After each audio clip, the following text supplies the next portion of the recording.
আসসালামু আলাইকুম ওরহমতুল্লাহি আবরাকাতু। আলহামদুলিল্লাহি ওয়াহদা ওয়াসসালাতু ওয়াসসালামু আলা মাল্লা নাবিয়্যা বা'দা আম্মা বা'দ।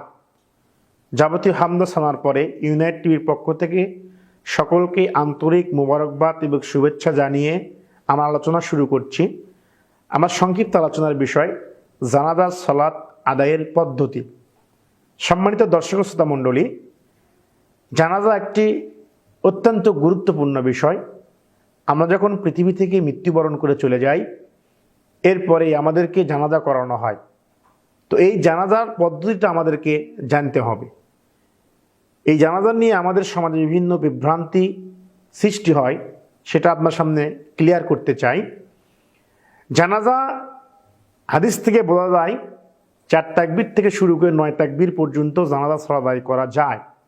তবে যেটা আমরা করে থাকি 4 তাকবীরে, সেটা উপস্থাপন করছি সঠিক এবং সহি পদ্ধতি।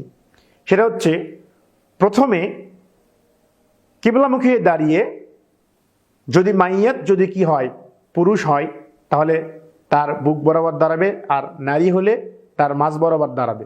দাঁড়িয়ে আল্লাহু আকবার বলে প্রথমেই সূরা ফাতিহা পাঠ করবে, এরপরে অন্য একটি সূরা পাঠ করবে, এরপরে আল্লাহু আকবার বলবে, তারপরে দরুদ ইব্রাহিম পাঠ করতে হবে, এরপরে আবার আল্লাহু আকবার বলে 3 তাকবীর হলো।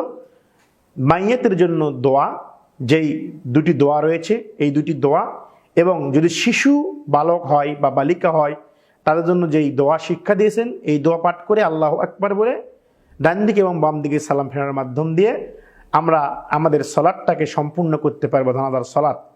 তো জানাজার সালাতটা কেউ চাইলে এই তেলাওয়াতটা কেউ জোরেও পড়তে পারবে, কেউ নীরবেও পড়তে পারে, দুটাই জায়েজ রয়েছে।